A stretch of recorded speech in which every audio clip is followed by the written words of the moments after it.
Specially advance diabetes का course किया है हार्वर्ड यूनिवर्सिटी से। तो आइए आज इनसे बात करते हैं जो कि आज कॉमन डिजीज बन चुका है फैटी लीवर, उसके बारे में आज इनसे बात करते हैं। डॉक्टर साहब, फैटी लीवर एक बहुत ही कॉमन प्रॉब्लम बन चुकी है।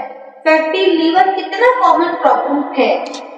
देखिए, जो इस समय हालात हैं, मेरा ये मानना है, मेरे पास साइंटिफिक कोई बहुत ज़्यादा सबूत नहीं है, लेकिन मेरा ये मानना है कि ये फैटी लीवर ही डायबिटीज़ की जड़ है। और फैटी लीवर ही भारत के नई परंपराएं जो आई हैं भारत के शहरों में और हमारे गांवों का जो शहरीकरण हुआ है, उससे फैटी लीवर होने लगा है। फैटी लीवर का मतलब है कि हमारे हिपैटोसाइट्स जो फैट का सेल है, लीवर का सेल है, उसमें 5% से ज़्यादा सेल्स के अंदर फैट्स का इन्वॉल्वमेंट हो जाना, फैट आ जाना, तो हम उसको फैटी लीवर बोलते हैं। फैटी लीवर अक्सर कितने प्रकार की? फैटी लीवर की ग्रेडिंग होती है, ग्रेड 1, 2, 3, डिपेंडिंग अपॉन कि कितने लीवर के सेल्स में फैट चला गया है। और फैट जाने से लीवर का सेल की मेटाबॉलिज्म जो है वो डेफिशिएंट हो जाता है, हो नहीं पाता, और उससे क्या है, सेल्स इरिवर्सिबल हो जाते हैं, काम कार्यशील नहीं रह जाते, तो फाइब्रोसिस हो जाता है। तो वो जो फाइब्रोसिस होने का मतलब है कि वो सेल किसी काम का नहीं रहा, और अगली स्टेज में सिरोसिस हो जाता है, और फिर सिरोसिस के बाद उसमें हिपैटोसेलुलर कार्सिनोमा होने के बहुत प्रोबेबिलिटी या बहुत चांस बढ़ जाता है। कौन सी एज में फैटी लीवर होने के चांसेस ज्यादा हैं? देखिए, फैटी लीवर तीसरे डिकेड में ज़्यादातर था, लेकिन अब तो फैटी लीवर बहुत कम उम्र के स्कूल के बच्चों में भी हो रहा है। फैटी लीवर के सिम्टम्स क्या है? फैटी लीवर के कोई पर्टिकुलर सिम्टम नहीं होते। अपच जिसको कहते हैं जी, ब्लॉटिंग हो रही है, कुछ अच्छा नहीं लग रहा, भूख लगती है, खाते हैं तो एकदम भर जाता है पेट, और इस तरह के बड़े नॉन स्पेसिफिक से जो हैं डाइजेशन से रिलेटेड सिम्टम्स होते हैं। अगर इन्वेस्टिगेशन करी जाए किसी को कि फैटी लीवर है या नहीं है, तो क्या किस तरीके के टेस्ट होते हैं? देखिए, फैटी लीवर में अल्ट्रासाउंड में सबसे पहले पता चलता है, और फर्दर अगर करना है तो इलास्टोग्राफी लीवर की होती है, जो इसके बारे में बहुत ही हाईली स्पेशलाइज्ड और प्रोफेशनल ओपिनियन देता है। और साथ में ब्लड टेस्ट है, LFT होता है लिवर में, लिवर एंजाइम SGPT जो सबसे पहले खराब होता है। लेकिन आजकल तो ये कहते हैं कि अगर SGPT की नॉर्मल वैल्यू 30 है, लेट अस सपोज, तो अगर वो 20-25 से ज़्यादा है तो भी चांसेस हो सकते हैं कि फैटी लीवर की प्रक्रिया प्रारंभ हो चुकी है। डॉक्टर साहब, आप जो हमें स्पेशलिस्ट माने जाते हैं डायबिटीज के, अगर डायबिटीज की बात करी जाए, किसी को टाइप 2 डायबिटीज है या फिर कोलेस्ट्रॉल हाई लेवल पे रहता है, तो उनको फैटी लीवर की समस्या बढ़ जाती है, क्या ये सच है? ये बिल्कुल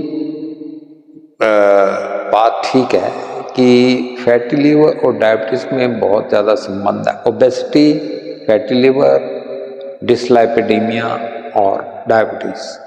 मतलब डिसलाइपिडीमिया मतलब कोलेस्ट्रॉल का गड़बड़ होना, मतलब कि ऐसा है कि कोलेस्ट्रॉल के कई टुकड़े होते हैं, जो हार्मफुल कोलेस्ट्रॉल है जिसको हम LDL बोलते हैं, उसकी मात्रा ज़्यादा होना, ट्राइग्लिसराइड का मात्रा ज़्यादा होना, तो उसको हम डिसलाइपिडीमिया बोलते हैं।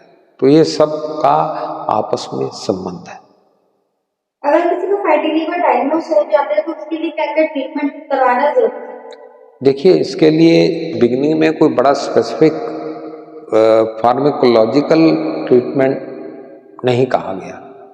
इसमें हम यही समझाते हैं कि सीडेंट्री लाइफस्टाइल मॉडिफिकेशन बोलते हैं। सीडेंट्री लाइफ को छोड़ो, एक्सरसाइज करो, स्पोर्ट्स करो, मेडिटेशन करो, अपनी डाइट को बहुत प्लान करना पड़ेगा। डाइट से फैट्स वगैरह को आपको हटाना पड़ेगा, और जितना आप खाते हैं उससे ज़्यादा आपको काम करके उस खाए हुए एनर्जी को यूज करना चाहिए पड़ेगा, ताकि वो एनर्जी, वो फैट लिवर सेल्स में स्टोरेज के रूप में ना।